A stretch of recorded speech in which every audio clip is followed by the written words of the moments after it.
Bos días a todos. Comenzamos o rol de prensa do Consello. Unha vez finalizado, como ven sendo habitual, damos os datos da pandemia. Dende o día de onte hai 2.439 casos activos, 25 pacientes se atopan en UCI, un menos que fai 24 horas, 157 en hospitalización convencional, un menos que fai 24 horas, e o resto 2.252 atópanse baixo vigilancia domiciliaria. Nas últimas 24 horas volveu a falecer outra persona, co cual estamos xa en 2.371 falecidos. 114.466 galegos pasaron a COVID e, por tanto, os datos variaron evidentemente moi pouco dende onte. A incidencia 7 días, estamos en 41,45 casos por 100.000 habitantes, a media de España está en 108,5. A incidencia 14 días, estamos en 76,9 por 100.000 habitantes, España acaba de sobrepasar os 200, concretamente os 200,9. En presión hospitalaria estamos mellor, xa o comentábamos onte, desde calquer punto de vista. Na UCI a ocupación sigue sendo a ocupación máis baixa de toda España. Estamos no entorno do 3% de camas de UCI ocupadas por patoloxía COVID. España está 7 veces por riba, supera o 21,5% de ocupación cama UCI. E en hospitalización convencional estamos no 2,3% de camas ocupadas por patoloxía COVID e a media de España está no 7,84%. Estos son os datos da pandemia. Temos amenazas, o comentábamos onte. Unha das ameazas son as novas variantes e, efectivamente, acabamos de comprobar no día de onte que en Vigo temos a variante da cepa brasileira. Temos dúas variantes da cepa brasileira na área de Vigo. Son casi 30 casos que xa os temos confirmados, de cando menos 3 agrupacións distintas, centradas no ámbito de xente moza, menor de 30 anos, en algún dos casos sen relación coñecida entre uns e outros, que é o que máis nos preocupa. É unha situación, insisto, que nos obriga a redobrar esforzos de cribado. Vamos a facer un estudo minucioso de todos os positivos e os seus contactos, e tamén vamos a intensificar os cribados de forma específica entre a población menor de 30 anos. Necesitamos saber este brote, se é un brote que preocupa e, sobre todo, concretar o hilo que conecta as distintas persoas que están con esta variante brasileira. Son dúas variantes brasileiras, non é unha soa. Como saben, empezamos con unha persona que viña de Perú. Inicialmente non tiña contactos con outras persoas, pero ahora xa, na secuenciación de virus que facemos no Laboratorio de Microbioloxía do Hospital Álvaro Cunqueiro, xa observamos nesa secuenciación que temos 30 casos neste momento e, por tanto, convén, insisto, poñer un círculo de seguridade e, para iso, necesitamos facer un cribado. A Consellería de Sanidade concretará o contido e alcance do mesmo, e o que pedimos é que, sobre todo, a xente moza acuda a ese cribado. Efectivamente, onte tamén o comentábamos, seguimos sin alarma en ningún dos indicadores. Non todo parece indicar que non hai un rebote despois da Semana Santa. Insisto, todo parece indicar. Vamos a ver, en todo caso, os próximos días. Vamos a continuar, por tanto, coas medidas que entran en vigor ás 00 de este venres, publicadas onte no Diario Oficial de Galicia, que, como todo o mundo sabe, pois o toque de queda se pospón ás 23 horas, así como o peche dos restaurantes que teñan licencia como tales e que cumplan uns mínimos requisitos de control de pacientes e de control de clientes e de control de CO2. Continuamos sempre co asesoramento do Comité Clínico, seguiremos tomando medidas dentro dos parámetros sanitarios que nos permita a pandemia. Seguido no ámbito sanitario, hoxe o conselleiro presenta ao Goberno o plan de recuperación da actividade asistencial. Sabemos perfectamente que durante a pandemia hai máis demoras, non tanto máis pacientes en demora, como máis demora media para ser atendidos, tanto en consultas externas como en probas diagnósticas, como en cirurxía. Vamos a inyectar 15 millóns de euros o sistema sanitario público galego para disminuir as demoras de consultas, de probas diagnósticas e de cirurxía. En total, chegaremos a uns 230.000 actos asistenciais extraordinarios, que serían unhas 115.000 probas diagnósticas a maiores, unhas 92.000 consultas externas e unhas 19.000 intervencións cirúrxicas. Este é o obxectivo. Temos que decir que durante a terceira onda non suspendimos a actividade quirúrxica, por tanto, todo isto ven como consecuencia da segunda onda, basicamente, donde o número de pacientes está en situación bastante razonable. A demora media no Servicio Galego de Saúde, a pesar da pandemia, o ano pasado foi inferior a que tiñamos noutros anos, pero o certo, verdad, é que necesitamos recuperar a actividade e para isto vamos a traballar con hospital único, é dicir,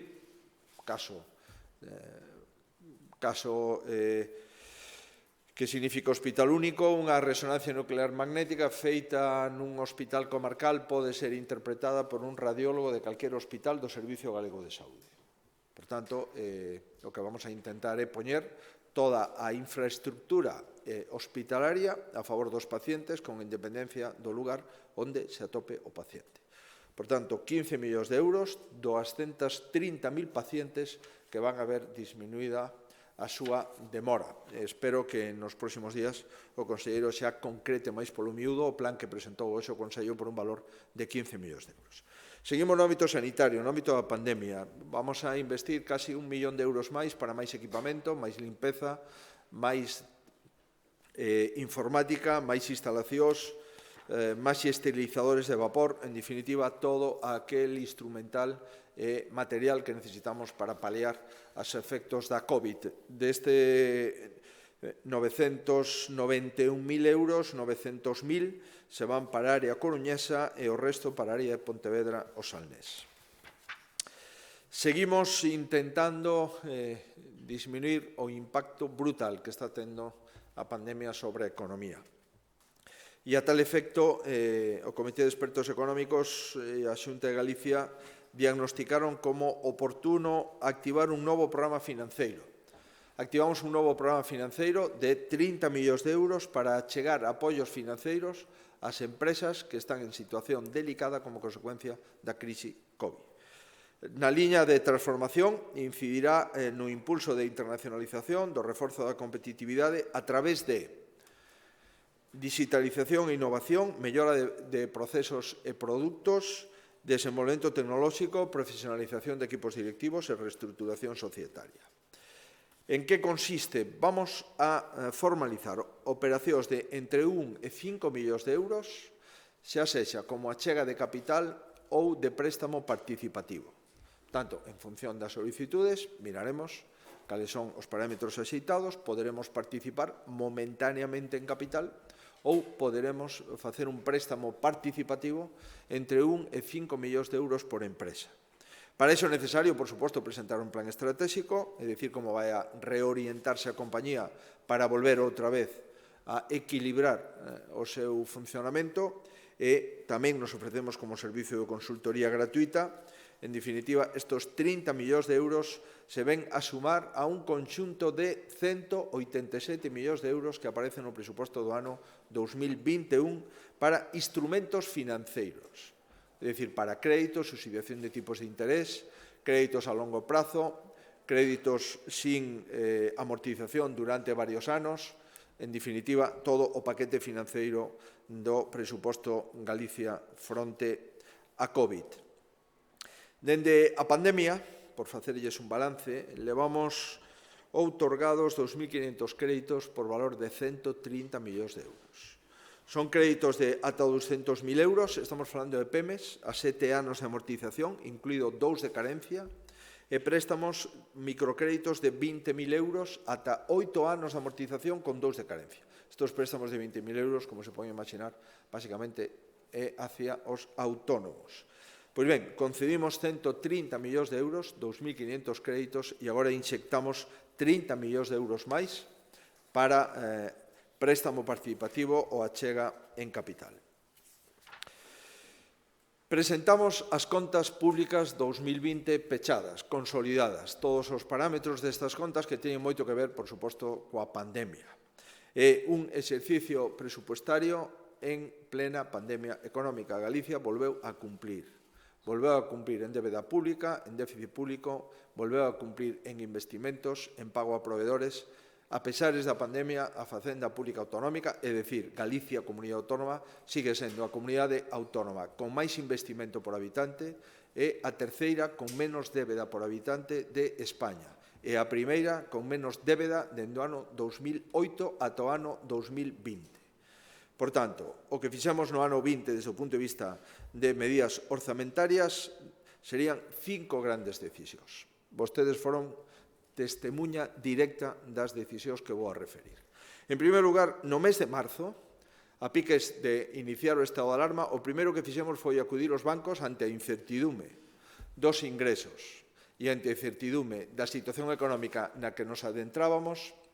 Fixemos unha liña de tesourería de 1.800 millóns de euros, co fin de garantir o pago a proveedores con independencia de como evolucionara a pandemia e o seu impacto na economía. O obxectivo era pagar en 15 días naquel mes de marzo. E cumplimos, e no mes de marzo estivemos pagando facturas de media en 14,5 días. Segunda decisión, a recordarán tamén, tomamos a decisión de suspender todos os impostos da comunidade autónoma. En primeiro lugar, hasta o 30 de xuño e, posteriormente, o ampliamos ata o 1 de novembro. Grazas a eso, beneficiamos a 43.000 familias que pediron aplazamento de impostos autonómicos. E grazas a eso, pois, disminuímos a presión sobre as familias que, ademais de ter dificultades para chegar a fin de mes, ademais de que moitas delas aínda non cobraran os ERTEs, pois non deberían de ter que facer fronte ás obrigas tributarias. Terceira decisión, a recordarán tamén, no mes de abril creamos un fondo COVID. Non sabíamos se íbamos a recibir un fondo COVID do Goberno Central. Reestructuramos créditos e inxectamos 100 millóns de euros para a sanidade, para os servizos sociais e para a educación.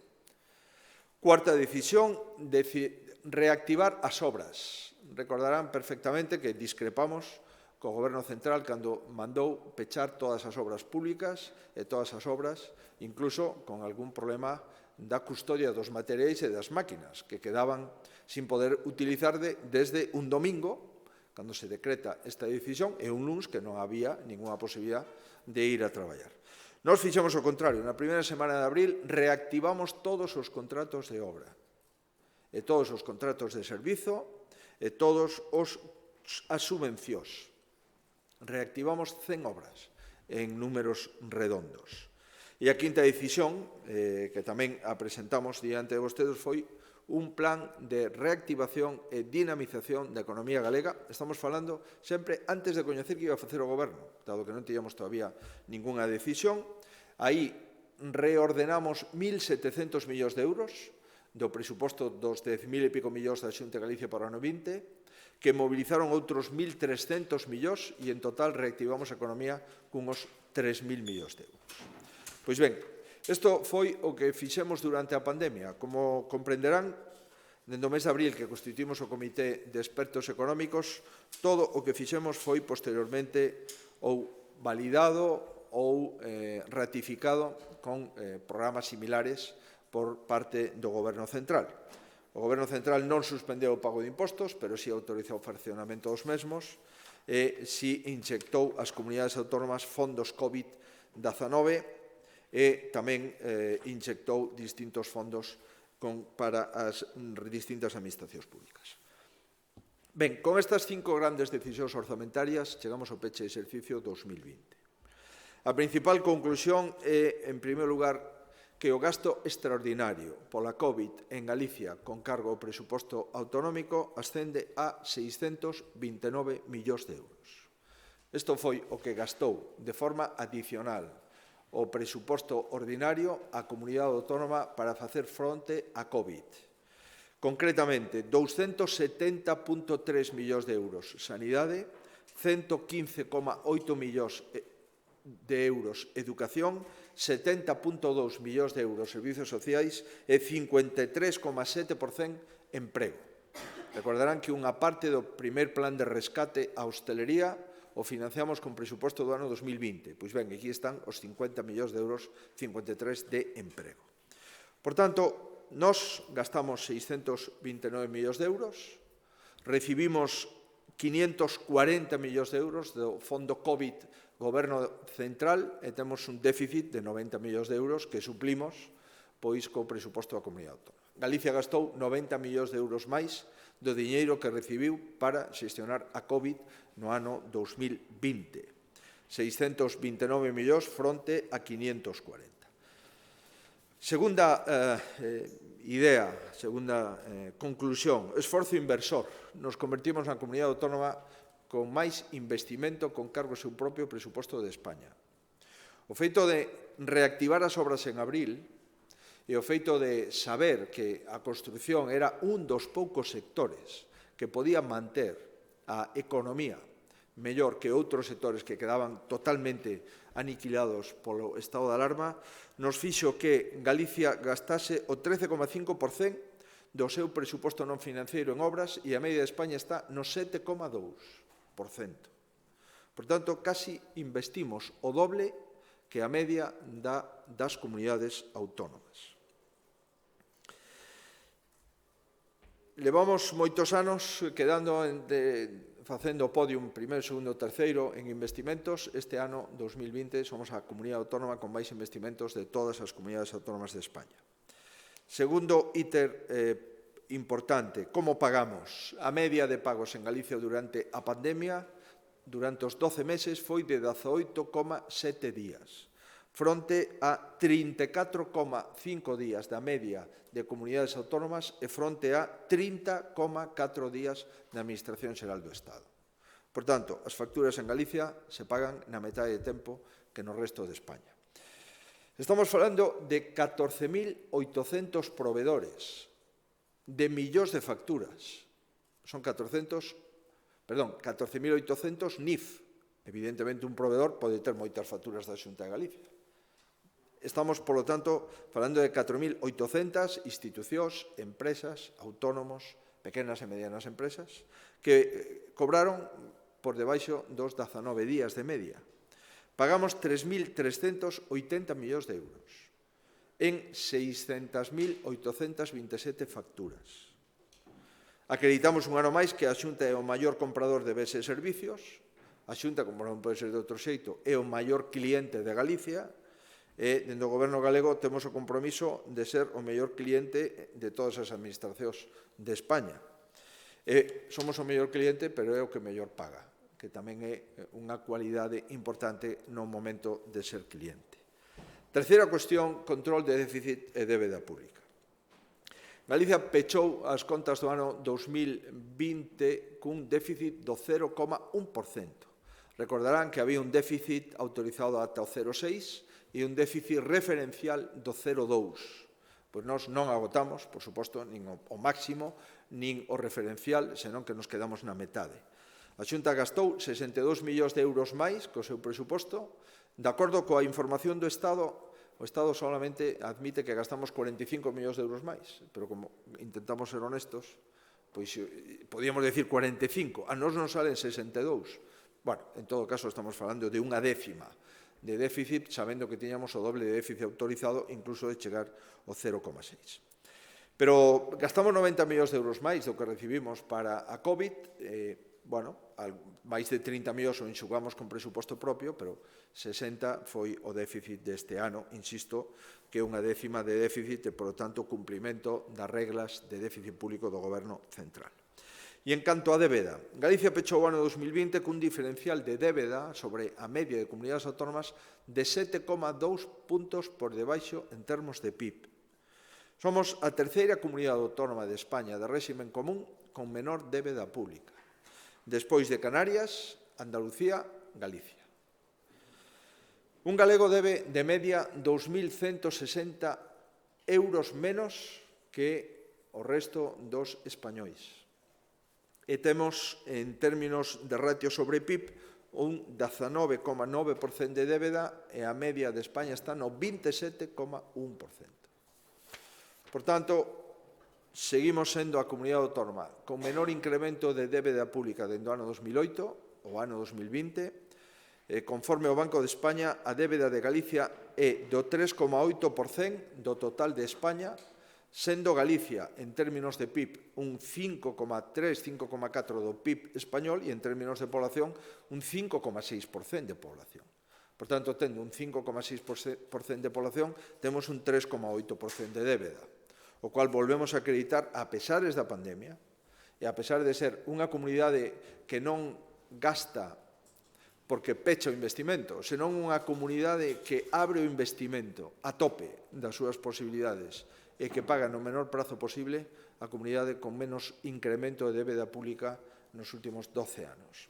Creo que ben vale a pena felicitar a todos os galegos por estes datos que, sin dúbida, nos homologan as rexións europeas que creen que o autogoberno non está só para determinadas cuestións, senón que está para as cuestións máis importantes, que é ser solvente, ter conta da facenda pública autonómica e non adiantar o país hacia as sendas de déficit público crónico constante e as sendas incluso ás veces de insolvencia.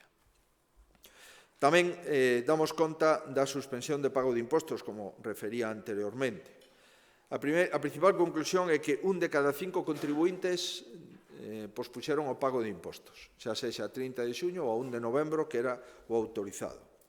Autorizamos 2.000 aprazamentos de impostos e na Triga se fixo un esforzo para poder atender e recibir presencialmente, agora que está con estas dificultades de poder ir ás administracións públicas e que atendan aún presencialmente, pois a Triga intentou, deron 54.000 citas presenciais entre o 18 de maio e o 31 de decembro. En todo caso, funcionou moito tamén a autoliquidación por pagamento telemático, o 71% das declaracións, por exemplo, sobre vehículos foron telemáticas, o 40% no imposto de transmisións telemáticas e entre o 19% e o 15% no imposto de sucesións e doazós. Estos son 5 veces máis que o pasado ano. En canto á colaboración e a responsabilidade fiscal dos cidadáns, o 96% das autoliquidacións en sucesións e doazós foron correctas, 96%. O 93% nas autoliquidacións en transmisións correctas. O 98,1% de beneficios fiscais aplicados nas declaracións foron correctos. E a Triga deu a conformidade o 70% das valoracións solicitadas polos contribuintes, 592.000 valoracións. Seguimos, por tanto, con unha disciplina fiscal e cunha honestidade fiscal moi alta na comunidade autónoma, o cual non significa que non haxa bolsas de fraude que, por suposto, temos que intentar disipar. Pero certo é verdade que estamos en términos superiores ao 95-98% en función de cada imposto. Non deixamos o ámbito económico, falamos de innovación, volvemos a sacar unha cuarta convocatoria para innovación ás pequenas e medianas empresas. Inyectamos uns 2,8 millóns de euros, que van a xerar un total de 5,6 millóns de euros. Son actuacións para pequenas e medianas empresas entre 40.000 e 100.000 euros por proxecto de innovación que presenten. Deben estar aliñadas as actividades de innovación, por suposto, coa estrategia de especialización intelixente, e as actuacións se estenden durante un ano. Son actuacións que financiamos sempre que se executen durante un ano. Levamos dende o ano 2017 financiadas 124 pequena e mediana empresa e microempresa, cun investimento de 10 millóns de euros, 10,6, e cun movilización que supera os 21 millóns de euros. Vamos a contidos educativos e culturais. Seguimos avanzando e cumplindo no ámbito da educación digital. O Plan de Infraestructuras Digitais na Educación, EduCen. Recordarán, no mes de xaneiro compramos 45.000 ultraportátiles e equipos para 2.000 aulas co obxecto de extender a educación digital aos alumnos de terceiro e cuarto de ESO. En febreiro deste ano volvimos a comprar 55.000 equipos fixos e portátiles, destinados neste caso aos docentes. E hoxe conquerimos un fito, que é que todas as aulas de primaria, de secundaria e de bacharelato en Galicia teñan unha pizarra digital, todas. E para isto compramos 5.000 paneis interactivos para que o 100% das aulas estean dotadas con esta tecnoloxía por un importe de 18,5 millóns de euros. Chegamos, pois, ás aulas que nos quedaban, que era primeiro, segundo, terceiro, cuarto de primaria. Agora todo o ciclo educativo hai paneles interactivos, é dicir, pizarras digitais. Vamos a comprar os 5.000, 17,8 millóns os dedicamos a comprar estes paneis e 665.000 a instalar os equipos. Levamos investidos 135 millóns de euros no plan Edu 100, que é facer un ensino digital nunha comunidade complexa con máis de 1.000 colexios e con a metade de todos os povos de España. Comprenderán que a cobertura non é fácil, a Wi-Fi instalar en máis de 1.000 colexios ten as súas dificultades, pero, polo que se refire a equipamentos, pensamos que estamos da vanguardia dos sistemas educativos españois. Tres temas en materia de cultura. 540.000 euros para retomar os festivais profesionais de música e artes escénicas. No caso específico de encontros musicais, vamos a destinar 340.000. Se retoma a convocatoria. O pasado ano non houve convocatoria por razóns de que non podía haber ningún tipo de encontro musical. Básicamente, durante a maior parte do ano, agora retomamos. E en artes escénicas incrementamos un 5% o presuposto para chegar a 200.000 euros para financiar este tipo de festivais e actuacións. Isto está dentro do plan de reactivación cultural que, recordarán, aprobamos por un importe de 23 millóns de euros para o ano 21. Queremos apoiar as salas de cinema galegos. A tal efecto, dispoñemos de 350.000 euros. Se trata de axudar aos problemas que tuveron as salas de cinema durante todos estes meses, ben polo toque de queda, ben polo estado de alarma, ben polas restriccións perimetrais. En definitiva, hai unha disminución de ingresos, ademais, houve menos estreos de películas e, ademais, houve un cambio de hábito no consumo audiovisual moi potente con plataformas multinacionais. Pois ben, vamos a subvencionar os cinemas galegos.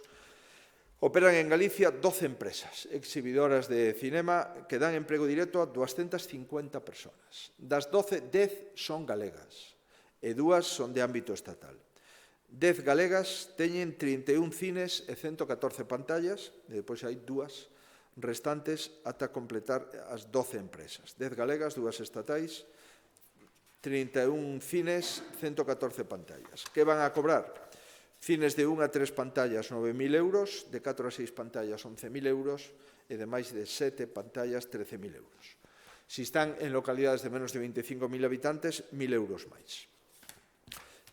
Entendemos que é o mínimo que podemos facer por este sector, que, insisto, ademais dos créditos ICO e de outros instrumentos financeiros e axudas, hai unha axuda directa da Consellería de Cultura ao efecto. Creamos un novo museo en Monterroso. Trátase da creación dun museo de centro de interpretación que permitirá coñecer e divulgar tamén a actividade comercial na Galicia do antigo réxime. Tamén albergará esa instalación unha exposición posta en valor de pezas doadas polo crego Carlos Méndez, que é un crego que aporta distintas pezas de distinta intensidade e con distintas temáticas. É un coleccionista que pon a disposición do seu pobo toda a súa colección. Leva 50 anos dedicado a buscar, recoller e catalogar centos de pezas. Este museo está ao carón do camiño francés e se trata de rehabilitar un antigo centro de saúde con 3 plantas e dedicalo ao Museo de Monterroso. Con isto serán 94 museos na Comunidade Autónoma Galega. O bono turístico non durou máis de 12 horas, está agotado, levamos investido 6,8 millóns de euros. O efecto é evidente que a xente quere sair, a xente quere acudir a hotéis, estamos falando de xente galega que vai a ir a un hotel galego. Non estamos falando de xente de fora de Galicia porque o bono, dado o peche perimetral, pensábamos que había que incentivar e asegurar que ese bono se pudera executar. Pois ben, isto xa está feito, vamos a seguir traballando co sector. Eu quero felicitar o sector e felicitar os galegos que queiran sair. Nos parece que foi moito máis impactante do que pensábamos. Pedimos disculpas, pero era imposible, eran uns 150 solicitudes cada 5 minutos de media e iso fixo imposible poder atender todas as solicitudes nos tempos que nos gustaría. Os 6 millóns están finalizados e, por tanto, vamos a seguir traballando. A tal efecto, hoxe facemos un convenio coas guías turísticas, coa Asociación Profesional de Guías de Turismo de Galicia, que é a que abrangue maioritariamente o sector. Vamos a afondar con eles na recuperación do sector, facer novos produtos ligados ao Camiño de Santiago, o Xacobeo. Vamos a traballar para facer páxinas web para poder reservar a actividade profesional de un guía turístico e a tal efecto destinamos 170.000 euros que, de acordo coa asociación, os investiremos na creación de produtos nas páxinas web, en sistemas, plataformas online, etc. E, por suposto, tamén o libro blanco da Guía de Turismo de Galicia. Seguimos no ámbito da cooperación internacional, adicamos outro medio millón de euros para entidades que se dedican á educación para o desenvolvemento e a cidadanía global. Son ONGs, basicamente, e en función dos seus proxectos poden acadar axudas de entre 45.000 e 25.000 euros. Recordarán, comentábamos fai unha semana, que Galicia foi quen de incrementar un 25% as prazas de discapacidade. Temos hoxe financiadas con fondos públicos 5.400 prazas e tamén os galegos tomamos a decisión de doblar o presuposto en materia de discapacidade. No ano 9 estábamos en 65 millóns de euros, no ano 21 en 126 millóns de euros. Pois ben, a pasada semana aprobábamos un investimento de 8,2 millóns de euros en favor de 13 entidades que xestionan plazas de discapacidade. Hoxe damos luz verde e creamos 35 novas plazas públicas residenciais para atención moi especializada, persoas con discapacidade, con parálisis cerebral e con trastorno dual, que é discapacidade intelectual combinada con enfermedade mental. Son plazas moi complexas, que se necesita moitísimo persoal, moitísimos cuidados, persoal especializado. Creamos 15 plazas de parálisis cerebral en Vigo e 20 plazas no resto de Galicia de trastorno dual, basicamente en Lugo e en Ourense. Este contrato, no caso de executar as súas prórrogas, ten un valor de 6,1 millón de euros e, como digo, son dous tipos de patoloxías complexísimas, moi difíciles. Somos perfectamente conscientes de que necesitábamos crear estas novas 35 plazas de parálisis cerebral porque había demanda desatendida, ou polo menos demanda que non estaba atendida con recursos públicos. O número de plazas públicas residenciais de parálisis cerebral se incrementan un 13%, de 118 a 133. E con trastorno dual se incrementan un 22%, de 90 a 110. Acordos sanitarios. A pasada semana tamén traíamos por 5,8 millóns de euros distintos convenios para financiar entidades que se dedican a tratar enfermedades aditivas. Hoxe ampliamos con 670.000 euros para tratar a persoas con adicción ao alcohol, ao tabaco ou ao xogo. Uns 200.000 euros para a Asociación Viguesa de Alcoloxía Asvidal, unha cantidade semellante para a Asociación Coruñesa Utaca, para a Asociación das Burgas de Ourense 168.000 e para a Asociación de Alcohólicos de Ferrolterra 108.000. No ano 20 levamos tratadas 130.000 persoas por problemas de alcohol. Por tanto, non é un tema menor. 130.000 persoas con problemas de alcohol tratados nestos centros significa que seguimos tendo un gravísimo problema co alcohol. Isto non contamos aquelas persoas que non acuden a estos centros, nin contamos aquelas persoas que non queren tratamento como consecuencia da súa adicción ou outras que o consiguen a través de iniciativas privadas. Insisto, no rexistro de actividades públicas Estamos en 130.000 galegos tratados no ano 2020 con adición ao alcohol. Creo que fala por sí solo o número de persoas con este problema. Aprobamos o contrato programa co Servicio Galego de Saúde e a Fundación Pública Urxencias Sanitarias 061. É un dos servicios dos que máis orgullosos nos sentimos, un dos servicios máis útiles, máis eficaces, máis vertebradores e máis resolutivos do sistema sanitario público galego. Foi creado no ano 1995. Ata aquel momento non existía ese servizo e, por tanto, cando un tiña un problema, pois normalmente acudía no seu coche con familiar que conducira ou nun coche dun veciño para que fora trasladado a un hospital, a un centro de saúde. Eso que parece que é a prehistoria, no, eso ocurría en 1994 e anos seguintes. En 1995 creamos o 061. Ese 061 non para nunca, 24 horas, 365 días ao ano. Ten actividade sin mobilización de recursos, é dicir, hai un médico sempre ao outro lado do teléfono para un consello médico urxente, para unha información en saúde, para unha asesoría médica, e despois hai outra parte do 061 que sí moviliza recursos, que sí manda recursos a domicilio, que manda recursos a unha rúa ou manda recursos a un concello, a un punto kilométrico de calquera estrada da comunidade autónoma. Temos 121 ambulancias e 2 helicópteros a disposición. 12 ambulancias de soporte de soporte vital avanzado medicalizadas e outras 4 con medicalización de enfermería. 2 helicópteros medicalizados, 107 ambulancias de soporte vital básico e 2 convencionais, todo isto, estas 121 ambulancias, máis 2 helicópteros e a rede de transporte e de asistencia en Galicia. Como digo, toda a xeografía está cuberta as 24 horas e os 365 días ao ano. O contrato entrará en vigor mañá mesmo. O contrato é bianual, 69,5 millóns de euros, 1 millón de euros máis que o contrato anterior. Por tanto, estamos investindo prácticamente 70 millóns de euros no 061 e entendemos que é un investimento eficaz. Balance do programa Rexurbe. Creamos este programa no ano 2017. Como saben, se trata de mercar casas en cascos históricos e rehabilitalas co diñeiro da Xunta de Galicia e alugar posteriormente con alugueres tasados esas propias casas. Levamos comprados 71 edificios en Galicia por 31 millóns de euros e estamos a construir 131 vivendas nesos edificios. Hai 10 municipios onde xa estamos executando o programa: Ferrol, A Coruña, Mondoñedo, Vilalba, Ribadavia, Betanzos, Lugo, Ourense e Tui.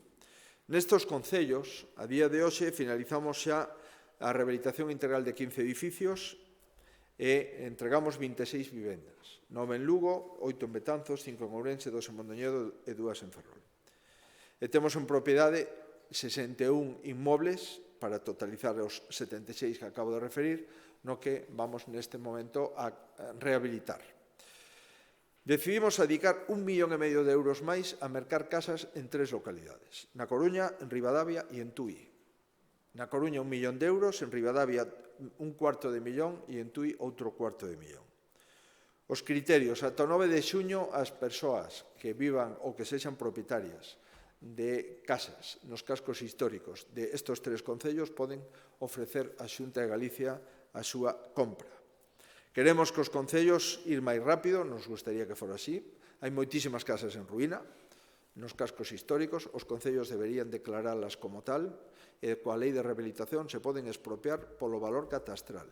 O digo porque temos ferramentas que se poden utilizar. Evidentemente, esas ferramentas son da administración local e respetamos as súas decisións, pero temos que insistir en que os cascos históricos en Galicia están para conservalos, non para ver como se deterioran. E, por tanto, con ferramentas legais e con presupostos podemos facer cousas para deixar mellor os cascos de como os recibimos. Iniciamos un novo decreto. Elaboración do decreto polo que se regula as entidades de colaboración ambiental e se crea o Banco de Persoas Expertas en Avaliación Ambiental. Isto trae causa do artículo 41 da Lei de Reactivación de Galicia, a Lei de Simplificación Administrativa e de Apoio á Reactivación. Un dos obxectivos é disminuir os prazos administrativos, en estos casos a declaración de impacto ambiental é un dos cuellos de botella que temos en Galicia. Obxectivo, pasar de 5 meses de período máximo a un mes. E a tal efecto vamos a certificar as entidades de colaboración ambiental que cumplan os requisitos que o decreto establece para que podan elas certificar con responsabilidade ante a Administración Pública que cumple os requisitos de declaración ambiental. Se fomenta, pois, unha colaboración específica de alto valor engadido para seguir tramitando os expedientes na comunidade autónoma. E concluímos. Levamos 4 infraestructuras, a primeira delas no Concello de Valga. Mellora da estrada PO 190, 530.000 euros financiados pola Xunta de Galicia e o Concello executará a obra e se queda posteriormente coa estrada, con ese tramo de estrada, como patrimonio municipal e, por tanto, lle corresponde o seu mantenimento e conservación. Convenio Concello Castro de Rei, 400.000 euros para abastecemento de auga, 80% financiado polo Concello, 80% financiado pola Xunta, 20% Concello.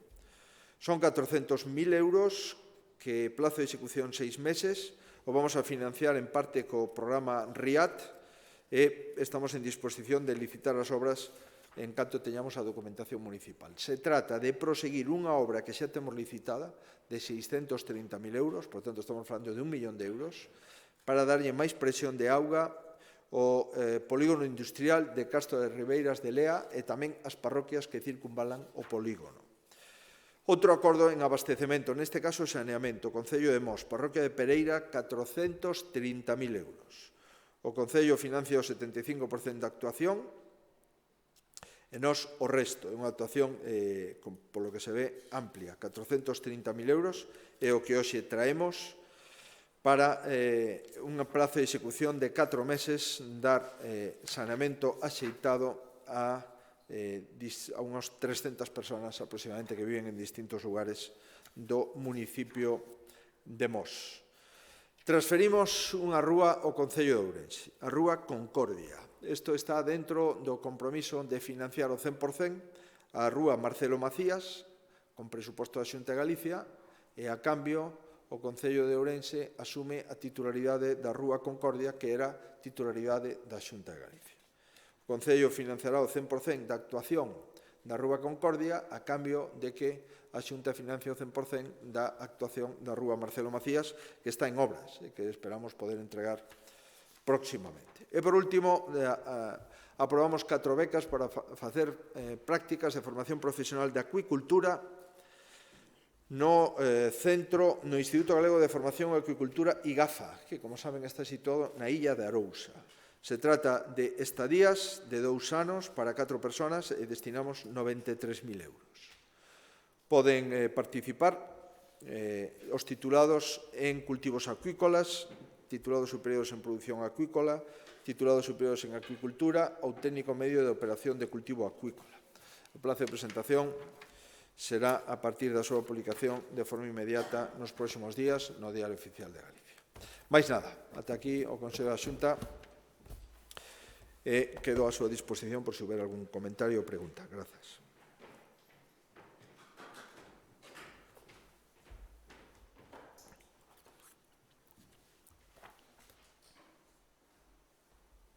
Sí, presidente, boas tardes. En relación con un dos asuntos que mencionou no Consello, sobre o concepto de hospital único que facía referencia no plan de recuperación da actividade asistencial, poñía vostede o exemplo de que se pode realizar unha proba nun hospital comarcal e que se xa interpretado por calquera especialista do Sergas. Non sei se tamén se inclúe dentro deste plan de recuperación pois o feito de que haxa intervencións ou probas que se podan facer, digamos, indistintamente en calquera zona de Galicia con independencia da procedencia ou do centro de referencia do paciente. Eso por unha parte. E despois tamén se teñen algún tipo de estimación tanto de consultas, actividade cirúrxica e demais que habería en concreto que recuperar unha cifra, digamos, pois unha estimación. Eso por unha banda. E despois, en relación ao recurso da reforma da Lei de Saúde, Onte pois se notificou que se vai abrir a comisión bilateral, digamos, para negociar. Non sei se xa teñen algunha data e despois se coñecen o recurso en concreto, que entendo que sí por parte do Goberno Central, que é o que se pide que se suspenda da lei galega. Graciñas. Grazas. Efectivamente, o Hospital Único significa o que vostede acaba de referir, que nos hospitais comarcais pode haber unha lista de resonancia nuclear magnética. Esa lista é grande, o número de radiólogos que se desplazan a ese hospital é pequeno, porque o número de pacientes con normalidade se podían atender con esos recursos. En fin, temos un collo de botella. A cuestión é poñer radiólogos que entren neste programa. É un programa voluntario, programa de tarde, programa remunerado, e os que queran entrar, pois automáticamente se poñen a disposición de calquer paciente de calquer área sanitaria. No caso de cirurxías, pois se hai unha lista de espera específica en un determinado centro e o número de cirurxanos dese centro pois non teñen disponibilidade para facer esa cirurxía, pode, se o paciente así o considera oportuno, pode ser trasladado a outro hospital, normalmente o máis próximo, ao seu domicilio para poder ser beneficiario desa cirurxía. E así tamén en consultas externas. Por tanto, o sistema funciona con ese criterio de unicidade. Hai un hospital único en Galicia, que é o Servicio Galego de Saúde, que está dividido en distintos edificios e en distintos complexos sanitarios, pero o paciente ten unha única tarxeta, que é a tarxeta sanitaria do Servicio Galego de Saúde. Vamos, por tanto, a innovar desde ese punto de vista.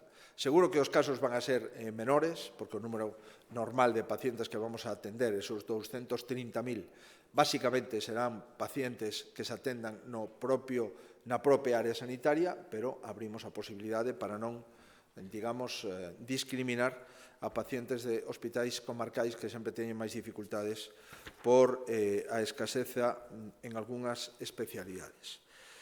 Sobre que cousas vamos a incentivar ou a facer fincapé, eu prefiro que o conselleiro explique, porque eu non teño os datos aquí. Pero cando presentamos as listas de espera, recordarán que o número total de pacientes en lista de espera era moi similar ao pasado ano. O pasado ano tivemos a mellor lista de espera dende que hai registros. O que ocurriu este ano non é que se incrementaron o número de pacientes, o que se incrementou é a demora media para ser atendidos. Si antes unha consulta se atendía de media en 25 días, pois agora pode estar en 40. Por tanto, a cuestión é ver cales son as patoloxías que están con maior demora media e actuar en base a criterios de demora media. Eso é o que entendo que en que consiste o plan, que o conselleiro vai a explicar, espero que nos próximos días. Temos que pechar, hai 15 millóns de euros destinados a este fin. Vamos a ver canta xente entra nos hospitais en xornada extraordinaria, xornada de tarde, dado que ahora xa estamos con prácticamente actividade ordinaria plena. Tanto, xa non hai quirófanos baleiros ou non, temos unha pequena reserva, por suposto, en plantas infecciosos, nas unidades de cuidados intensivos para pacientes COVID, pero o número de pacientes COVID, pois, temos un 3% de camas ocupadas de UCI con pacientes COVID. Tanto, 97% de camas de UCI para calquera outra patoloxía. O 2% do total das 7.000 camas pacientes COVID. 98% de camas libres para calquera outra patoloxía. Faremos actividade pola tarde, vamos a ver exactamente como entramos neste tema. En relación co comentario que onte fixo o ministro de Administracións Públicas no Consello Interterritorial e que posteriormente certificou nunha carta remitida ao vicepresidente, non sei se chegou pola tarde, non sei, a carta vina a media tarde, o que dice o vicepresidente que acepta convocar a comisión mixta. Supoño que, se esa é a aceptación, supoño que retirarán o recurso de inconstitucionalidade, por lo menos para sentarnos e falar, porque se o que vamos a falar é despois de presentar e de non retirar o recurso de inconstitucionalidade e de suspender a lei, pois a verdade é que esa forma de falar non deixa de ser unha forma de falar por falar.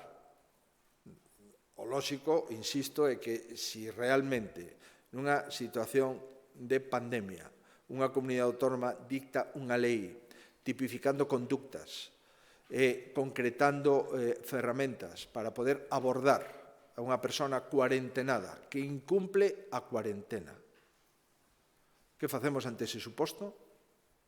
Podemos, polo menos, poñerlle unha sanción administrativa?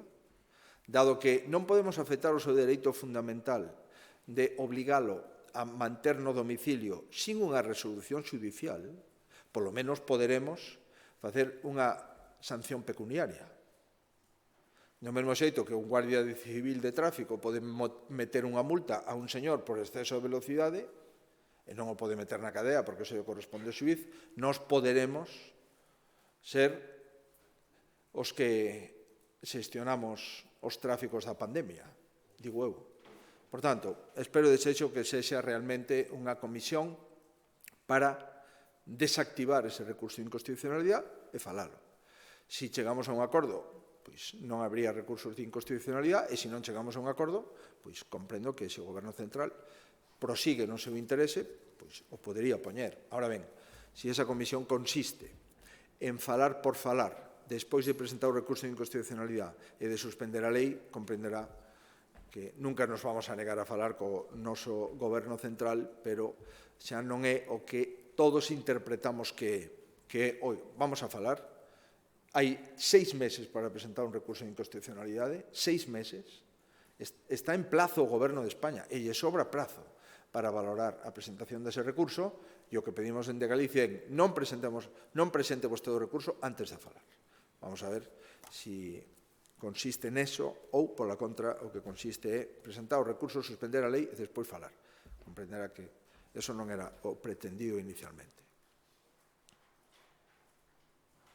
Buenas. Le quería preguntar sobre el fin del estado de alarma. Ayer el presidente del Gobierno dijo que no podía dejar que las comunidades autónomas recorten derechos y libertades sin la tutela de los jueces. ¿Le parece a usted un argumento de peso para no dejar legislar? Después, sobre las vacunas de Janssen, ¿qué le parece la prudencia de esperar por lo que digan los organismos como la Agencia Europea del Medicamento y su repercusión en el calendario de vacunación? ¿Y esperan poder recuperar las vacunas de Janssen para acelerar el proceso en un corto plazo? Y ayer le comentaba la posibilidad de que en Cataluña iban a espaciar más el tiempo en la segunda dosis para así poder llegar a más población, y ahora parece que también se va a sumar Andalucía. Después del Consejo Interterritorial de ayer, ¿esta posibilidad está sobre la mesa aquí en Galicia? Gracias. Vamos a ver. Me sorprende algunos de los comentarios que se han vertido ayer en el Congreso de los Diputados. Primero, se nos dice a los presidentes autonómicos que somos la autoridad delegada y que tenemos que gestionar bajo nuestra única responsabilidad durante todos estos meses la pandemia con todas las decisiones que conlleva, y ahora se dice que no nos van a dejar ejercer lo que veníamos ejerciendo durante todos estos meses. Pues la pregunta es, o usted se equivocó antes o se equivoca después. Pero si usted confía en los presidentes autonómicos para ser la autoridad delegada durante el estado de alarma y esos mismos presidentes ahora no gozan de la confianza del Gobierno, es evidente que no nos merecemos esta desconfianza. Y le faltan 3 semanas para que finalice el estado de alarma.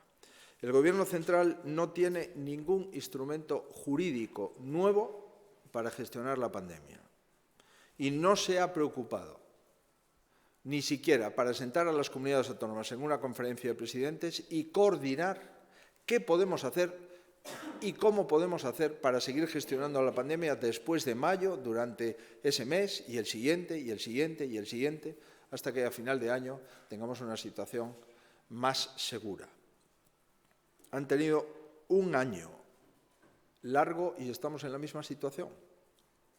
Créame, los socios del Gobierno ayer en el Congreso de los Diputados se lo recordaron. Ya no es un presidente autonómico o varios presidentes autonómicos que lo decimos, algunos en público y la mayoría de ellos, cuando no hablan en público, en privado.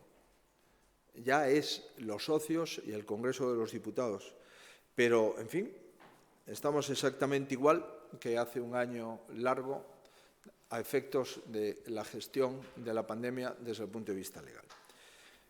Yo creo que soy el primero que lo he dicho, no se puede gobernar un país mediante un estado de alarma permanente, No se puede gestionar una pandemia de espalda a las administraciones sanitarias y tampoco se puede gestionar una pandemia sin instrumentos jurídicos adecuados. Y, bueno, pues lamentablemente estamos en una situación de impasse donde cualquier decisión que adopte un presidente autonómico a partir del 9 de mayo pues puede ser impugnada ante un tribunal y puede quedar sin efecto en las siguientes horas o días a haber tomado esa decisión. Y, como se puede usted imaginar, eso no tiene ninguna seguridad, no ofrece ninguna homogeneidad y es un síntoma de descoordinación y de improvisación que creo que deberíamos haber evitado. En fin, sigo insistiendo y no lo hago simplemente por molestar, al contrario. He intentado persuadir al Gobierno, le hemos remitido un texto, le hemos remitido un proyecto, hemos tramitado una ley en el Parlamento, hemos intentado acertar. No me parece razonable esta situación, eso lo vuelvo a reiterar. Vamos a ver, sobre la posibilidad de espaciar la segunda dosis de la vacuna. Efectivamente, esto ha sido tratado. Nosotros en el Comité Clínico se trató. Hablamos con los expertos en vacunas del Comité Clínico y de otros servicios hospitalarios y lo que nos dicen es que a lo menos se debe hacer una diferencia entre los mayores de 70 años y los menores de 70 años. A los mayores de 70 años lo que hemos consultado y el asesoramiento que tenemos en Galicia es que se le deben de dispensar las 2 dosis en los plazos que marca la ficha del medicamento. En menores de 70 podemos seguir estudiándolo, pero desde luego en mayores de 70 años entendemos que lo más correcto es dar prioridad a esos pacientes para completar la pauta completa de la vacuna. Esto es lo que a nosotros se nos ha trasladado y es lo que estamos implementando. En otros grupos de edad, a disposición, por supuesto, de valorarlo. Ojalá se pueda. Ojalá se pueda. Porque si estamos probablemente en el día de hoy en el 25% de gallegos vacunados con una dosis y, sin embargo, seguro que estaremos en el entorno del 10% vacunados con 2, imagínese usted que podríamos ir más rápido vacunando con una. Y la vacunación con una, pues, incrementa claramente los porcentajes de inmunidad de la persona que lo recibe. Pero, insisto, ojalá se pueda. En Galicia el criterio es en más de 70, pauta completa, y en menos de 70 lo vamos a seguir valorando con los colegas del Consejo Interterritorial y con la sociedad científica. ¿Cuál era? Sí.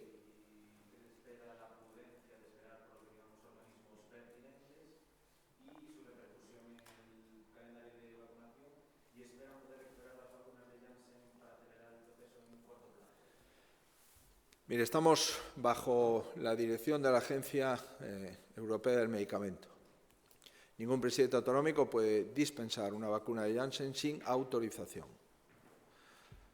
Lo que sí pedimos es rigor en la respuesta, pero rapidez en la misma. A veces es compatible. Y en este caso creo que es imprescindible, porque se han creado ya bastantes sensaciones poco propicias al sosiego y a la tranquilidad de las personas que están siendo llamadas para dispensar una vacuna.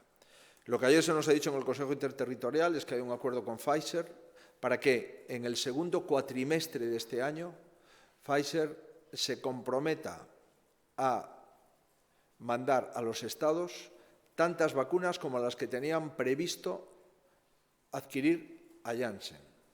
Ojalá podamos tener este incremento de vacunas de Pfizer y también, ojalá, podamos disponer de las vacunas de Janssen actualmente paralizadas, porque eso supondría aproximarnos al verano con un porcentaje de cobertura alta. Pero en este momento no le puedo dar ninguna información sobre las vacunas de Janssen porque no la tenemos y, por tanto, no puedo responder a eso con el mínimo rigor que requiere esta pregunta. Sí, boas tardes. Eu quería preguntar sobre o informe que detecta mercurio nos terrenos de Ence en Pontevedra. En que criterios se basea a Xunta para asegurar que non hai que preocuparse por estes vertidos de mercurio que son consecuencia do desmantelamento del Nosa, según di Ence?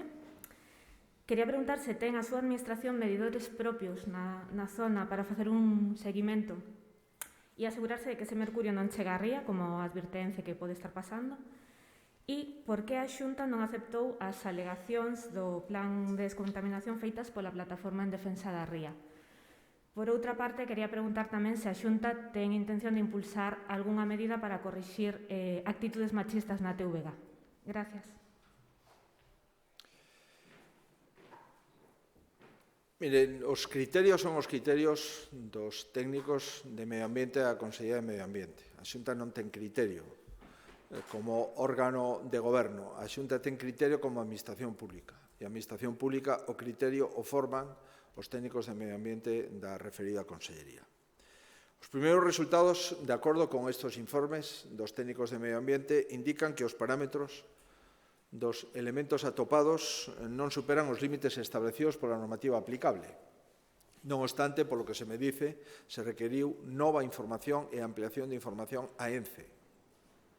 Por tanto, a Xunta aprobou un plan de descontaminación presentado por el NOSA e se comprobou no seu momento que o proxecto é técnicamente sólido e o que hai que facer é executar o proxecto de acordo co propio plan aprobado, que foi aprobado polos técnicos e que siga a ser supervisado polos técnicos. Insisto, levamos xa algúns días onde requerimos máis información a ENCE e máis documentación para ratificar o que vimos ao principio, que non se superan os valores establecidos. Se hai algunha novedade ou se superasen, evidentemente actuaríamos en consecuencia de forma inmediata. Sobre as actitudes a que vostede se refire, é evidente que cada un é responsable do que dice, responsable do que fai. E cando un dice ou fai algunha cousa que non é correcta, tamén lle honra que se disculpe de forma explícita. Creo que en algúns casos que eu teño constancia polos medios de comunicación que así ocurriu, pois así se produciu. É certo que hai outras actitudes machistas de outras persoas, xa sexan actores, xa sexan xornalistas, xa sexan políticos, que en algúns casos non se disculpan. O contrario, non solamente non se disculpan, sino que insisten nas actitudes machistas. Pero, polo que eu sei, polo menos na información que posúo, vin que houbo unha disculpa sentida, explícita, da persona que nun programa da TVG pois non estuvo non solamente acertado, senón que estuvo francamente desacertado. Sí. Non lle podo asegurar, eu lle podo decir o que me trasladan cando se dice que os componentes están dentro dos parámetros axeitados ou admisibles, supón porque están medidos, porque ninguén certifica eso, que non se midan previamente, pero os parámetros dos elementos atopados non superan os límites establecidos, eso é o que se nos dice. Dende logo, si se fixo unha caracterización do solo e un control piezométrico dos solos que ocupa el NOSA, e de acordo con ese control, o informe que temos é que está dentro dos límites establecidos pola normativa aplicable, o cual non significa, reitero, que non se houberan pedido e que se pidan información adicional a ENCE. Sí, presidente. Volvendo á vacinación, como vería que a Axencia Española do Medicamento lle dera o visto bo o antídoto de Sputnik, tendo en conta a problemática que está xurdindo con antídotos de outros laboratorios? Grazas.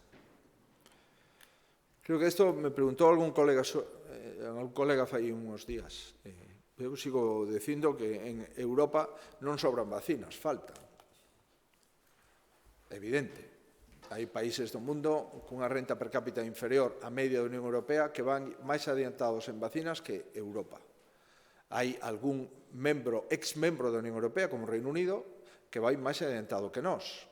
Hai países como Marrocos que ten un porcentaxe de vacinación francamente alto e francamente salientable, sin entrar en determinados países árabes que teñen unha renta altísima. E cando nos comparamos con quen temos que compararnos que cos Estados Unidos de Norteamérica, é evidente que os Estados Unidos de Norteamérica foron moito máis dilixentes que a Unión Europea.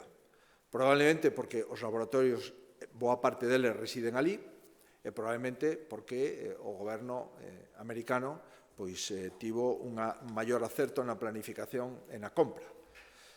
O certo é verdade, por tanto, que en Europa faltan vacinas, non sobran. Eso sí, calquer suero, calquer fármaco que sexa dispensado en Europa ten que ter o visto e prace da Axencia Europea de Medicamento. E se hai algún laboratorio que non quere someterse a ese control, eu estou absolutamente a favor de que ese laboratorio non pode dispensar ningún fármaco na Unión Europea. Por conseguinte, a pregunta é se Sputnik quere someterse ao control da Unión Europea e a Unión Europea debe de avalialo de forma rápida, coa mesma contundencia e eficacia que no resto, e autorizalo. Eso que, dende o punto de vista sanitario, recomendo. Non teño outro argumentario ni outra información desde outro punto de vista, pero desde o punto de vista sanitario creo que as cousas deben ser así. Muy bien. Sí, presidente. Perdón. Yo quería preguntarle cómo valora el hecho de que desde octubre, desde hace 6 meses, no se reúna la conferencia de presidentes y también si usted tiene algún otro tipo de contacto con el presidente Sánchez durante todos estos meses. Bueno, nosotros hemos pedido reunir la conferencia de presidentes en cuanto observamos que el presidente unilateralmente anunció que no tiene previsto solicitar al Congreso la ampliación del estado de alarma y que tampoco tiene previsto dictar ninguna disposición para gestionar la pandemia sin estado de alarma, automáticamente ya hace semanas pedí que nos reuniésemos, porque creo que es importante, ¿no? Porque, oiga, es que tenemos que gestionar esto a partir del 9 de mayo, ¿eh?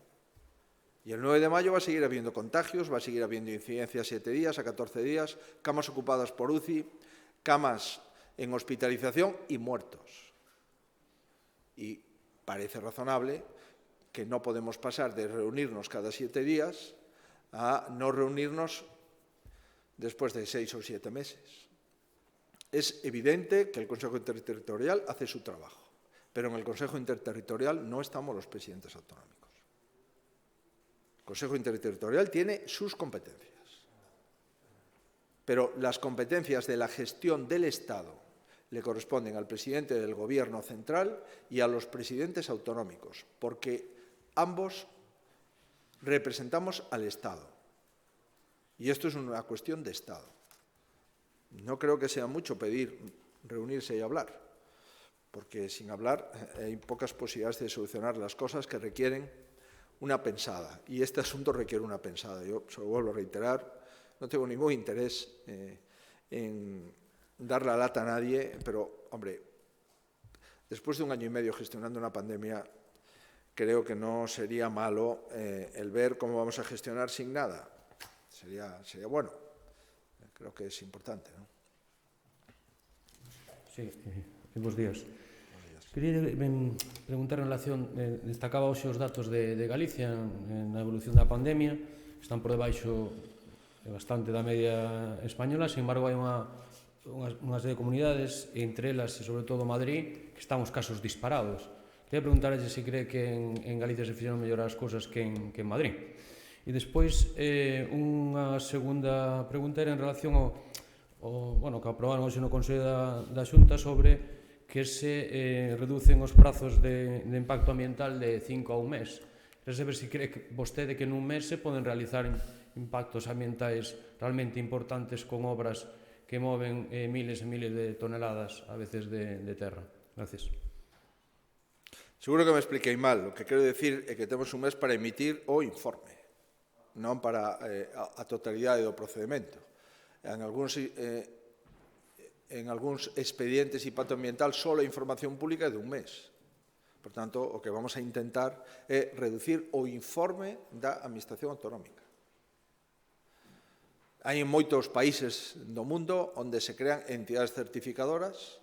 Esas entidades certificadoras estudan os informes das distintas compañías, empresas, institucións ou ciudadanos que solicitan unha declaración ambiental e se fan responsables ante os xuíces e ante a administración pública do informe que emiten.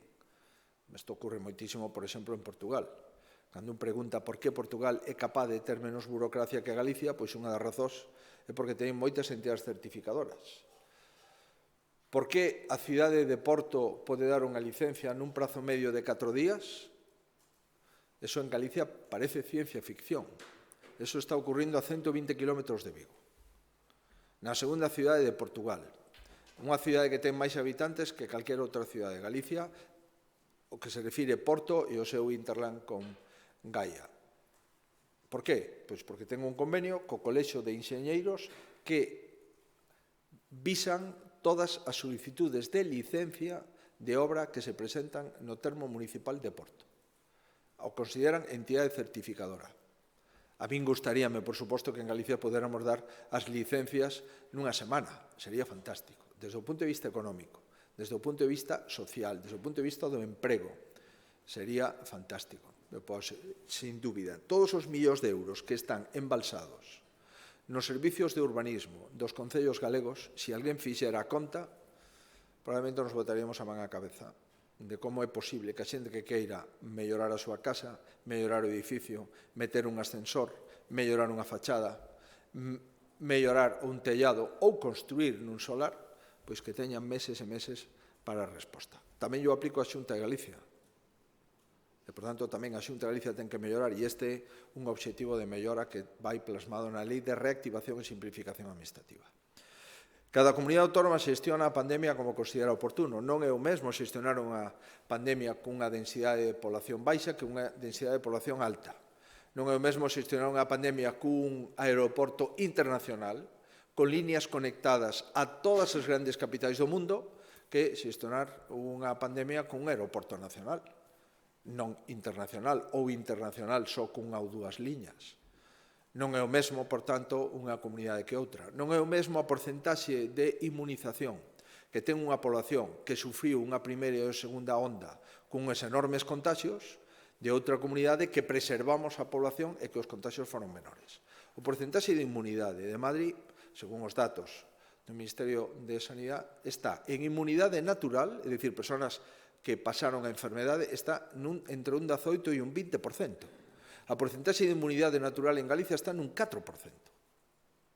Fíxese, levamos vacinando desde o mes de decembro. Pois o porcentaxe de inmunidade en Galicia é a suma dos que pasaron a enfermedade, 114.000 persoas, máis o 24% da población que recibiu a primeira dose. E para eso, o 24% non está plenamente inmunizado ata a segunda dose. Pois Madrid probablemente neste momento teña a mesma porcentaxe de inmunidade que Galicia sin computar ninguna vacina. Son cousas distintas, insisto, en todo caso cada un ten o seu posicionamento, pero hai que recoñecer que os casos hai que concretalos no espazo, no territorio onde teñen que ser aplicados. Sí, temos unha última pregunta de Alerta Digital na videoconferencia. Buenos, presidente. Buenas. Nosotros queríamos su posicionamiento en el caso de parte de Marlaska a través del inspector general. El inspector de policía quedó perdido por denunciar a Eche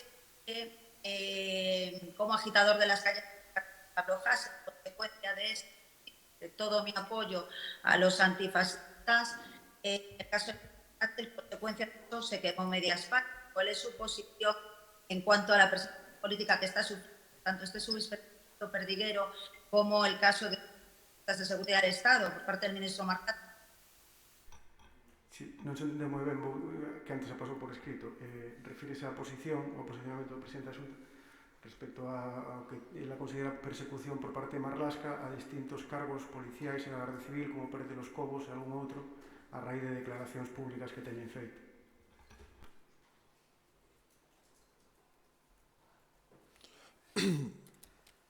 Hai un caso coñecido por todos que efectivamente foi moi sorprendente o cese e moi sorprendente a resolución que anula o cese. Non é un cese calquera, e un cese dunha persona de unha enorme responsabilidade e dunha enorme traxectoria na Guardia Civil. Non estamos falando de un tema menor. Estou convencido que se o ministro de Interior fora un ministro de Interior do Partido Popular, o Partido Socialista levaría pedindo a dimisión dese ministro e reiterándoa todos os días. O que me preocupa, ademais disto, que cada un ten que dar a solución que considero oportuno, é ser un pouco consecuente e coherente co que pide o seu grupo político agora e o que pediu durante anos anteriores ante supostos similares ou menos graves. Si me preocupa o que está ocurrindo en relación con determinados comportamentos na campaña de Madrid, no barrio Vallecas ou en outro lugar. É sorprendente que unha persona que vai a dar un mitin para pedir un apoio electoral se lle chame fascista dende un grupo de personas que o están apedreando. Os fascistas son os que tiran pedras, non os que dan mítines solicitando un voto democrático. É xustamente ao revés. Un señor que interrumpe un acto político, que impide ese acto político e que incluso quere agredir soltando pedras contra un político que está defendendo as súas ideas, sexan compartidas ou non, eso realmente é o que máis se parece a un fascismo. E en España o fascismo non ten cobertura legal. Por tanto, me sorprende que haxa personas que apedrean as demais e que lle chamen fascistas. Non se dan conta que os fascistas son eles. Sería bo quitar desta práctica política en España este tipo de comportamentos, que non os miramos durante a transición, que era un momento máis difícil, non? 40 anos despois seguir falando desto, como comprenderán, un pouco decepcionante. Seguir falando desto 40 anos despois, eso non lle ocurre á maioría das nacións do mundo. Hai xente que fala do que ocorriu fai 40 anos sin saber o que ocorriu, porque nin siquiera existía. Non ten nin idea do que está falando, salvo que prospeccione nos libros de historia, pero, dende logo, experiencia persoal, non sabe do que está falando simplemente porque non tiñamos nin uso de razón a maioría dos políticos actuais. Algúns deles que están